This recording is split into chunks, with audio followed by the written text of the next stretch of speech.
કોંગ્રેસ દ્વારા જારી કરાયેલી 43 ઉમેદવારોની યાદીમાં સ્થાન ધરાવતા ગુજરાતના 7 ઉમેદવારોમાંથી એક એવા ગેનીબેન ઠાકોરની રાજકીય સફર વિશે જાણીએ।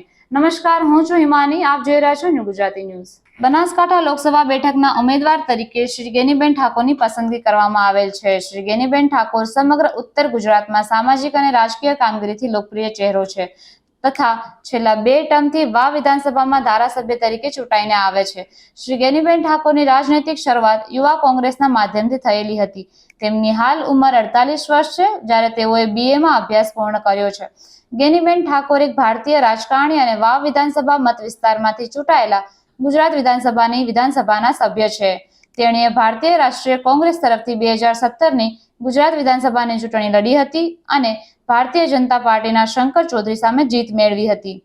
ગેનીબેન 2012ની ગુજરાત વિધાનસભાની ચૂંટણી વાવમાંથી લડ્યા હતા, પરંતુ તેઓ હારી ગયા હતા।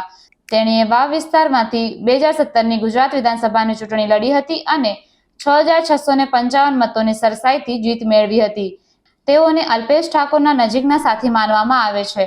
2022ની ગુજરાત વિધાનસભાની ચૂંટણીમાં તે ફરીથી વાવમાંથી ચૂંટાઈ આવ્યા હતા। આ વખતે તેઓ ભાજપના ઉમેદવાર રેખાબેન ચૌધરી સામે લોકસભા ચૂંટણી લડશે। આવી જ લેટેસ્ટ અને અપડેટેડ ન્યૂઝ જાણવા માટે જોડાયેલા રહો ન્યૂ ગુજરાતી ન્યૂઝ પર।